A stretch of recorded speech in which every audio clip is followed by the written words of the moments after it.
Hello students, welcome to Tiwari academy. तो आज हम विविध प्रश्नावली 5 का प्रश्न संख्या 16 हल करेंगे। तो देखिए, हमको दिया हुआ है यदि cos y बराबर x cos of a plus y, और हमें दिया हुआ है cos a जहां पर प्लस माइनस 1 नहीं हो सकता, तो हमको सिद्ध करना है कि dy बटे dx बराबर cos square a plus y बटे साइन a होगा। तो देखिए, सबसे पहले तो हम ये समझ लेते हैं कि हमें dy बटे dx चाहिए, अर्थात मुझे yx का फलन चाहिए। लेकिन यहां पर मैं देखता हूं yx का फलन निकालना बहुत ही टफ है, या मैं नहीं निकाल सकता हूं, क्योंकि यहां पर हम y और x को अलग अलग नहीं कर सकते। लेकिन मैं यहां पर कर सकता हूं, तो x बराबर मैं लिख सकता हूं cos y बटे cos of a plus y. तो यहां पर मैंने उल्टा कर दिया।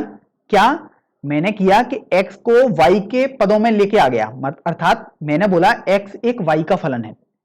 मैं y को x के फलन में अकेले नहीं लिख सकता था, इसलिए मैंने x को लिख लिया यहां पर। अब देखिए, मेरे को बोला गया dy बटे dx निकालने को। अब dy बटे dx को मैं जानता हूं, मैं लिख सकता हूं 1 बटे dx बटे dy भी लिख सकता हूं। मैं dy बटे dx को 1 बटे dx बटे dy भी लिख सकता हूं। तो अब यहां पर मेरे लिए dx बटे dy निकालना काफी आसान होगा, अर्थात दोनों तरफ मुझे y के सापेक्ष अवकलन करने की आवश्यकता होगी। तो चलिए वही करते हैं हम कि दोनों तरफ y के सापेक्ष अवकलन करते हैं। तो देखिए, अपने पास क्या आएगा बाईं तरफ dx बटे dy। अब देखिए, दाईं तरफ देखते हैं, यहां पर अपने पास अंश और हर में दो टर्म्स दिए हुए हैं, अर्थात मेरे को अवकलन का वो फॉर्मूला उपयोग में लाना है जहां पर अंश बटे हर के रूप में कोई भी दो फलन दिए हों। तो देखिए, उसमें हम क्या करते हैं, सबसे पहले हम अंश का अवकलन करते हैं। तो अपने पास आ जाएगा माइनस का साइन वाई, और हर के फलन को ऐसे ही लिख देते हैं, तो वो मैंने लिख दिया। माइनस का साइन लगाएंगे, अब हम अंश को ऐसे ही लिखेंगे, तो कॉस वाई, और हर का अवकलन कर देंगे, अर्थात माइनस का साइन ए प्लस वाई। तो मैंने ये भी कर दिया, और अपॉन में अपने पास cos a प्लस वाई का होल स्क्वायर चल ही रहा होगा। चलिए थोड़ा और सॉल्व करते हैं आगे। तो देखिए, dx बटे dy, देखिए मैं अंश में से माइनस साइन कॉमन ले लेता हूं, तो अपने पास आ जाएगा sine y cos of a plus y minus cos y sine of a plus y, और अपॉन में अपने पास चल रहा है cos a प्लस वाई का होल स्क्वायर बोलूं, या मैं लिख सकता हूं cos square a plus y बराबर। अब आप देखिए, यहां से ये लिखा हुआ है sine a cos b minus cos a sine b वाला फॉर्मूला, अर्थात त्रिकोणमिति से इसे हम लिख सकते हैं माइनस, क्योंकि ये माइनस तो यही चल रहा है, और फॉर्मूला बन जाएगा a माइनस बी, अर्थात y minus a plus y का फॉर्मूला अपने पास बन गया, और अपॉन में cos square a plus y चलता रहेगा। तो अब देखिए, यहां से dx बटे dy अपने पास क्या आ जाएगा, देखिए y से ये y कैंसिल आउट हो जाएगा, तो अपने पास बचा माइनस का साइन माइनस a बटे cos square a plus y, या मैं लिख सकता हूं dx बटे dy बराबर, देखिए माइनस साइन बाहर चला जाता है साइन में, तो ये अपने पास आ जाएगा साइन y बटे cos, सॉरी साइन a आ जाएगा यहां से, और ये cos square a plus y हर में चलता रहेगा। चूंकि अब मुझे तो dy बटे dx निकालना था, अर्थात dy बटे dx मेरे पास हो जाएगा, जो ये लिखा होगा इसका व्युत्क्रम कर दूंगा, तो ये आ जाएगा cos square a plus y बटे साइन a। तो यही मुझे प्रूफ करना था, आप एक बार देख भी सकते हैं, cos square a plus y बटे साइन है, और यही मेरे को सिद्ध करना था, तो मैंने यहां पर इसको सिद्ध भी कर दिया है।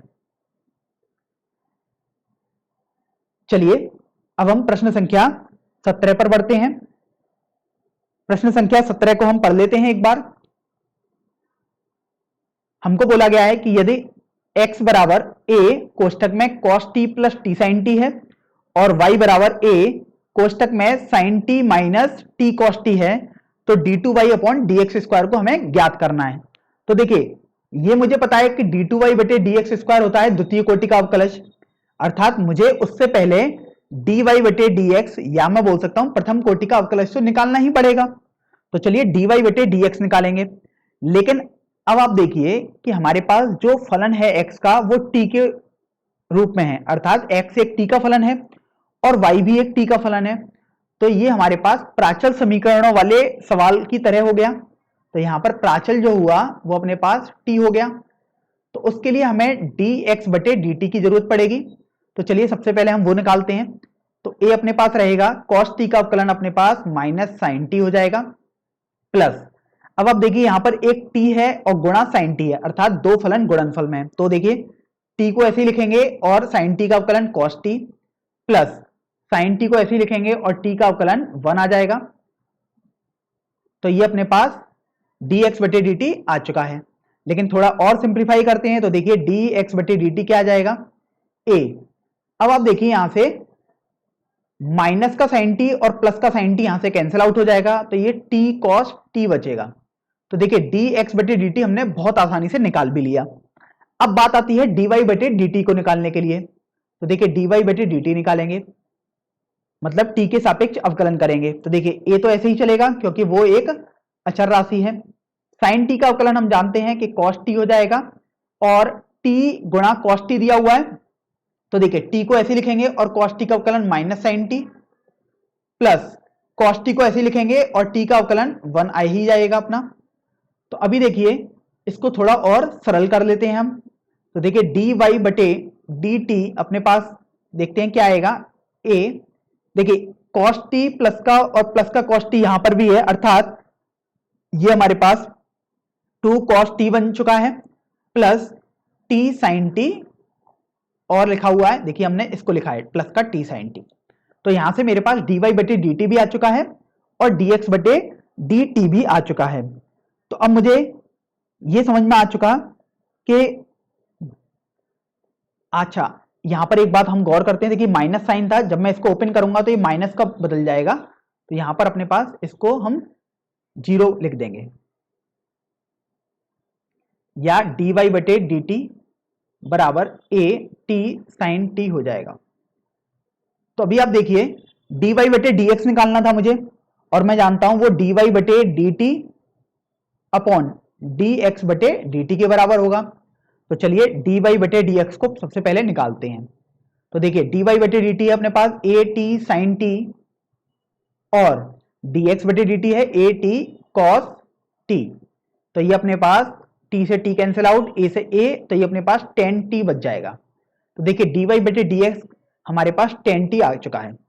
अब मुझे तो चूंकि d2y बटे dx स्क्वायर बोला गया था निकालने को, तो अब देखिए हम ये भी जानते हैं कि यदि हम d2y अपॉन dx स्क्वायर निकालना चाहते हैं तो हमें x के सापेक्ष अवकलन करना पड़ेगा dy बटे dx का, अर्थात मुझे लिखना पड़ेगा d by dx of tan t। अब आप देखिए यहां से हम श्रृंखला नियम को उपयोग में लाएंगे। तो देखिए tan का अवकलन हम जानते हैं sec स्क्वायर के टर्म्स में आएगा, तो sec स्क्वायर t आ चुका है। अब चूंकि हम x के सापेक्ष अवकलन कर रहे हैं लेकिन यहां पर x के बजाय t है, अर्थात मुझे इसका दोबारा अवकलन करना पड़ेगा। तो मैंने dt अपॉन dx लिख दिया। अब आप देखिए sec स्क्वायर t तो चल ही रहा है, अब dt बटे dx को कैसे हम हटाएं ये हमें गौर करना है। तो देखिए हम जानते हैं dt बटे dx को हम 1 अपॉन dx बटे dt लिख सकते हैं, और मैंने ये ऐसा इसलिए लिखा है क्योंकि dx बटे dt की वैल्यू हम जानते हैं, क्योंकि हम यहां पर dx बटे dt को निकाल चुके हैं। तो चलिए dx बटे dt का अब हम मान रख देंगे। तो यहां पर अपने पास आ जाएगा sec square t into 1 upon, तो देखिए dx बटे dt है अपने पास a into t cos t, तो मैंने ये भी लिख दिया यहां पर।